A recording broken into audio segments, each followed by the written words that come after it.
আমরা এই মুক্তিযুদ্ধের এত বছর পরেও যখন আমরা দেখতে পাই যে আওয়ামী লীগের সমালোচনার নামে মূলত পাকিস্তানকে প্রতিষ্ঠা করা হচ্ছে।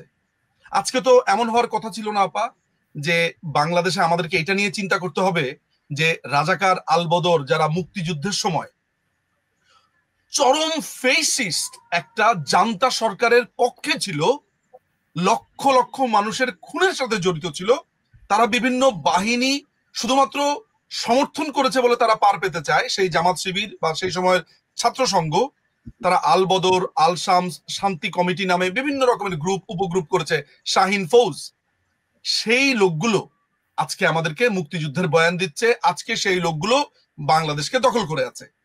বাংলাদেশের আজকের আলাপটা যদি এমন হতো গণতন্ত্র নিয়ে, বাংলাদেশের আজকে আলাপ যদি হতো শিক্ষার আপনার পলিসি নিয়ে, স্বাস্থ্য পলিসি নিয়ে, আমরা অসংখ্য আলাপ করতে পারতাম। 54 বছর পরে আমাদেরকে আলাপ করতে হচ্ছে যে মুক্তিযুদ্ধকে কারা আপনার ভুলিয়ে দিতে চায়।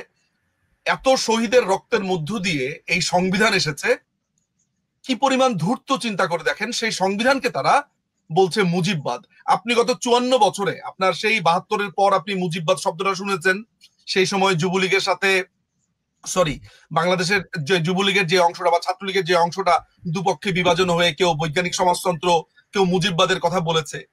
ওই জিনিসটার পর অর্থাৎ 75-এর পর একটা দীর্ঘ সময় কি আপনি মুজিববাদ শব্দটা শুনেছেন? না, আমি মুজিববাদ না, দেখুন আমার তো মনে হয় না আমি জীবনে কোনোদিনও এই ইনকিলাব জিন্দাবাদ এই স্লোগান শুনেছি। রাইট ইউ আর, একদম।